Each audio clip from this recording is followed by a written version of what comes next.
We have learned that DIA is responsible for the perimeter security, but under the FAA and TSA regulations, according to the airport.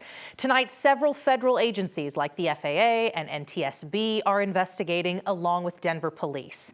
9 News reporter Colton Chavez joins us now with more about what that investigation will look like. He's live outside the airport for us tonight. Yeah, Jenny, earlier I spoke to an aviation expert who says security breaches like this one, they are rare.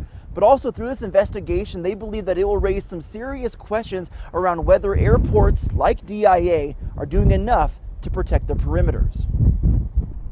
I think the biggest thing is motivation. What motivated this person to do this particular event? That's just the beginning of the list of questions for investigators, says 9 News aviation and safety analyst Greg Feith.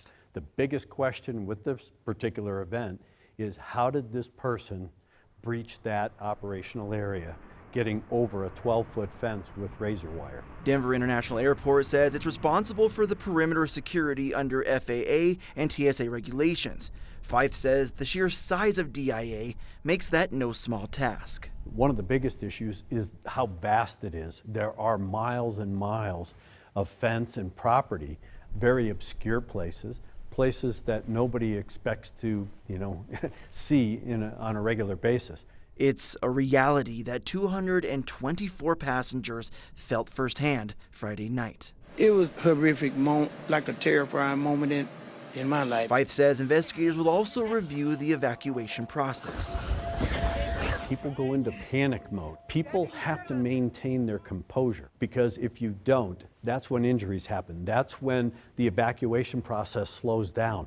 That's when all of a sudden now, something that was more of a benign event turns into a catastrophic event. The airport says 12 passengers reported minor injuries and 5 were taken to the hospital. As for what comes next, airports don't typically have closed-circuit TVs monitoring fence lines. Maybe they need to go to that kind of thing.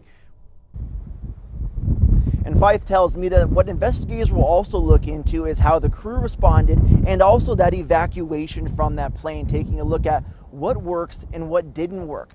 Feith also tells me that he believes that this investigation should turn out some good information within the next 1 or 2 weeks. As for here at DIA, Jenny, that runway where all of this took place reopened at 11 o'clock this morning. Live outside DIA, Colton Chavez, 9 News.